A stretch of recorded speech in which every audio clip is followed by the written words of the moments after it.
Hello everyone. Welcome back to another episode of our entitled parents. In today's episode, give me the money you put aside for your baby because you might still miscarry. My mom actually freaked out that I wasn't able to give her a ride. My mom is still in contact with my abusive ex-BF after lying about it. Before we get started, make sure to subscribe so you will never miss a video. So let's get started. Give me the money you put aside for your baby because you might still miscarry. Me, Chris, my husband. Lisa, Chris' mom, my mother-in-law. Rory, Chris' dad, my father-in-law. Kelly, my mom and the EM. Tom, my brother and the ED. Sean, my nephew. Clarification: Kelly is mine and Tom's mom, Sean's grandmother. Tom and his wife, who isn't relevant to this story, are Sean's parents. This is intergenerational entitlement. So 2 years ago, I got pregnant for the first time. Chris and I told our families, and Rory was overjoyed at the idea of a grandchild and, at Lisa's suggestion, gave me and Chris a check for £1,000. He said this was to pay for a nursery and the rest should be kept safe until the baby was 18. Shortly after this, when I was at about 12 weeks, I had a miscarriage. We tried to give Rory his money back, but he asked if we were ever going to try again. We said someday, but not anytime soon. Rory said to put the money in a savings account and add to it so when we do have a baby, we have the money for it. Chris and I agreed, and after that we made the account, deposited the check, and tried to put in about £10 per week. As it's been 2 years of regular topping up, the account currently has around £2,500 in it. We've missed a week here and there, but we've never taken money out of it. Chris and I have both been to therapy and agreed to try again. I am currently 4 months pregnant. We waited this time until we were out of the danger zone, a period where miscarriage rates are higher, before we invited our families to our place and told them over lunch. Everyone seemed really happy for us, except my brother Tom. I pulled Tom to one side and asked why the long face, and he told me that he knew about the baby fund and had been intending to ask me for it. In the conversation after that, Tom said Sean is going to uni in a couple of years. He's 16 now, and Tom doesn't feel that maintenance grants, up to £7,500 a year, will be enough for Sean to live comfortably. I said that Sean could get a job, and Tom said that he doesn't want Sean working through A-levels in case it affects his grades. Tom also said that he and his wife, who are both mid-30s, had Sean at the time when they would have gone to university, so they couldn't go, and because of this it's important to them that Sean goes. He figured as me and Chris are on £10 an hour and Tom and his wife are on £9 an hour, this means that we automatically have money to burn. I replied that the baby fund was, shockingly enough, for my baby. Tom then said, I figured since you know, the last time, then this one isn't a done deal yet. I told him no. Tom then immediately told Kelly how I was refusing to give him the baby fund. And now both Tom and Kelly are mad at me because Sean needs the money and we're family. Sean did not even know Tom was asking me for the money, or that the money existed. To this day, the only people to ever contribute to the baby fund are Rory with his starter money, and me and Chris with our £10 a week in bonuses. We don't even consider that money to be ours anymore. And even when Chris and I were in dire straits and really could have done with some of the money in the fund, we still didn't touch it because as far as we're concerned, that's our baby's money. Turns out Lisa told Kelly about the existence of the baby fund years ago, as Kelly makes quite a bit of money, so Lisa thought Kelly might want to contribute to the fund.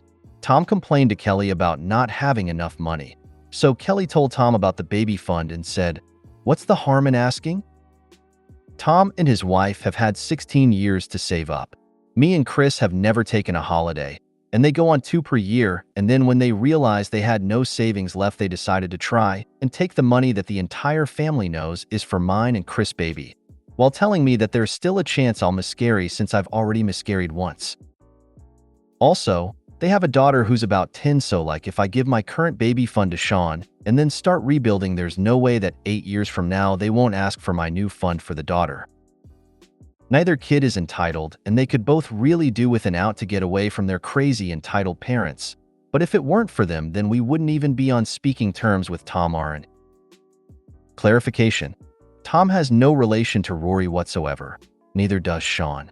Also, Sean didn't know and has apologized on behalf of Tom and Kelly and has said he's tried to save up before now, but Tom has always found it and put it in the holiday fund. What a pair of jumped up, horrible, entitled, stuck-up morons with all the looks of a cracked brick and the personalities of a yappy chihuahua. I'm sorry, but you just do not say that to someone. I'm so sorry you're related to these jerks. Your mother and father-in-law sound like good people though, so at least there's that. Bruh, those guys should just let Sean get a job. There's so much learning experiences that come with retail work and the such too. 3 things. First, congrats on possibly having a healthy baby and sorry about the miscarriage. That must have been hard. Second, Don T. Give them the money. Third, tell them to get a fund started for Sean and tell them that your baby's money is theirs and theirs alone. No one can have it. Also, on a side note, hope your new child comes through healthy and strong. Good luck to you and your husband and your soon-to-be child. £10 a week for 2 years is a grand right off the bat. If they start now, they'll have that much to give him at least. My mom actually freaked out that I wasn't able to give her a ride. I'm in the process of recovering from illness. My mom kept waking me up because she wanted a ride to the mall. I kept falling asleep because I'm sick. Eventually, I woke up. I was going to give her a ride just so she'd SDFU. Anyway, it was too late since she had to make it there by 1 p.m. But my mom completely freaked out and said she had no one and that I deserved nothing and that I can't expect anything from her. Her tire was flat. Me and my uncle urged her for months to get it fixed. She's been entitled for a while. When my father was alive, she was discussing with him that she refuses to drive anything besides a Mercedes, lol. I remember after he got evicted, we moved to a cheaper neighborhood. It was just fine.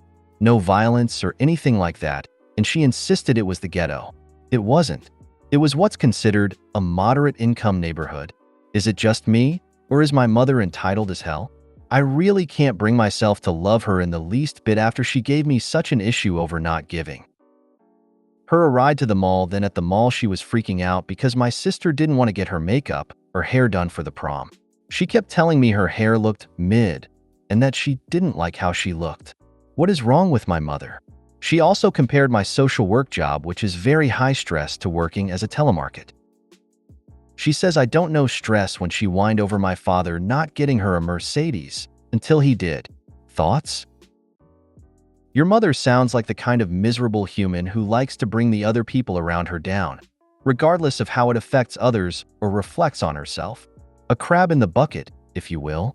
You're absolutely right to be frustrated by this, and you responded better than I would have. I was very mean and condescending in response, but I'm so over her BS. As an Irishman, I read that title very differently than you Yanks did. My mom is still in contact with my abusive ex-BF after lying about it. TW, mom lied about cutting contact with my abusive ex-BF. Preface: I can't move out anytime soon. My ex-BF and I broke up 2 years ago. Over those years, he has attempted relentlessly to force me to have contact with him. I ended up changing my number, but my mom refused to delete and block his hashtag. After 5 times asking her and many fights, she blocked and deleted his number, so I thought. That was over a year ago. He has been cyber-stalking my current BF and I, our whole relationship. He verbally abused me and more, but I'm not getting into it. Bottom line is my mom asked me to check her phone the other day, and he was in her recent messages. I quickly scrolled through some of the messages, and she never actually deleted his number. She has fed him so much information about me, and has confessed to her he has dreams about me and hopes my BF and I break up, and more extreme messages I don't want to share. I confronted her, and she gaslit me and spun it on me, and made it about me going through her phone. My dad and her then went to say that because my dad's parents verbally abused him 35 plus years ago, that my ex verbally and sexually abusing me was nothing to cry about. Any previous stalking proof I had I deleted from being stupid and naive, and I'm not sure I can even do anything in this situation. Please help me. She can't give your ex any information about you, if she doesn't have the information about you. I would start looking to downsize the role her relationship has in your life.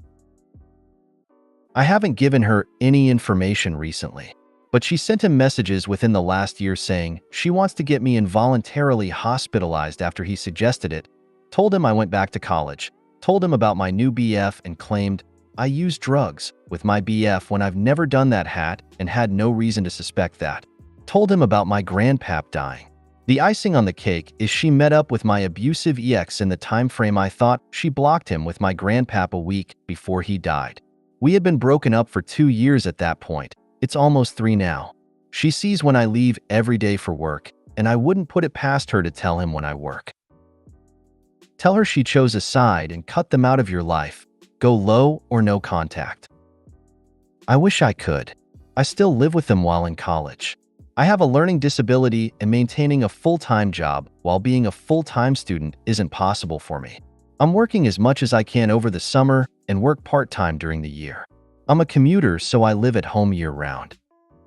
Try to get copies of all the texts. It'll be a great conversation starter when you can get out and go no contact with that slag of a mother. Bless you, kiddo. Start planning how to get out. Anywhere is better than with someone who will subject you to that kind of abuse. If you made it to the end of the video, thanks for watching. Don't forget to like, subscribe, and share, and we will see you in the next video.